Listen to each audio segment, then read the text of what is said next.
ఒక మహిళ అసాధారణమైన మహిళగా తయారు చేసే బాధ్యత తెలుగుదేశం పార్టీ నేను తీసుకుంటాను. మిమ్మల్ని ప్రోత్సహిస్తాం, మీ అందరికీ ఎక్కడికక్కడ అండగా ఉంటాం. ఇంకొక పక్క మీకు అవసరమైతే ఏదైనా ఇబ్బందులుంటే ఇబ్బందులు పరిష్కారం చేస్తాం.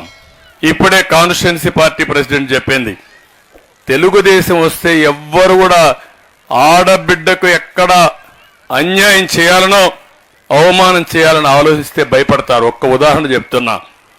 నేను ముఖ్యమంత్రిగా ఉన్నప్పుడు 2015 ఆ ప్రాంతంలో గురిజాల్లో ఒక చిన్న అమ్మాయి పైన ముస్లిం బాలిక పైన అత్యాచారం జరిగింది.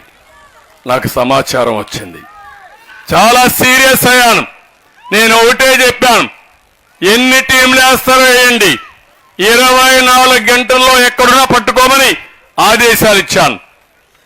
24 టీంలు వేసి ఎతుకుతా ఉంటే వాడు ఎక్కడ పోవాలన్నా భయపడిపోయి కడాన చెట్టు కూరేసుకొని చచ్చిపోయే పరిస్థితి వచ్చాడు. అంటే నేను ఒకే మాట చెప్పాను ఆ రోజు కూడా, ఎవడైనా నా ఆడబిడ్డల జోలుకొస్తే ఖబర్దార్ జాగ్రత్తగా ఉండండి, అదే లాస్ట్ డే మీకు.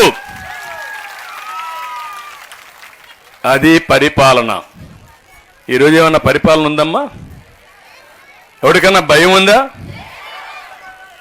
కాదమ్మా, మీరు గుర్తుపెట్టుకోవాలి, గంజాయిని పెంచి పోషిస్తే రాష్ట్రంలో అధికార పంట, వ్యవసాయ పంట, వాణిజ్య పంట గంజాయి. ఏమమ్మా, గంజాయి దాగినోడికి తల్లికి పెళ్ళానికి వ్యత్యాసం తెలుస్తుందా? ఆ పిల్లలు మీ దగ్గర ఉంటారా? మీ పిల్లల గంజాయికి అలవాటైతే ఏమవుతారు మీరు? నిన్నే మీరు చూశారు, గంజాయే కాదు డ్రగ్స్. డబ్బులకు కక్కుర్తిపడి విదేశాల నుంచి డ్రగ్స్ తీసుకొచ్చి అమ్ముకునే పరిస్థితికి వచ్చారంటే ఈ ప్రభుత్వానికి బాధ్యత ఉందని నేను అడుగుతున్నా. అదే తెలుగుదేశం హయాంలో రాలేదేవాడు? రావాలంటే భయపడ్డారే. అంటే మీరే అలాంటి తప్పుడు వ్యాపారాలు, చీకటి వ్యాపారాలు చేసి రాష్ట్రాన్ని భ్రష్టు పట్టించారు. అందుకే ఇవన్నీ జరిగాయి. అవసరమైతే మా ఆడబిడ్డల కోసం ప్రత్యేకమైన చట్టం కూడా తీసుకొచ్చి మీ అందరినీ కాపాడుకునే బాధ్యత తెలుగుదేశం పార్టీ తీసుకుంటాం, మిత్రపక్షాలు తీసుకుంటాం.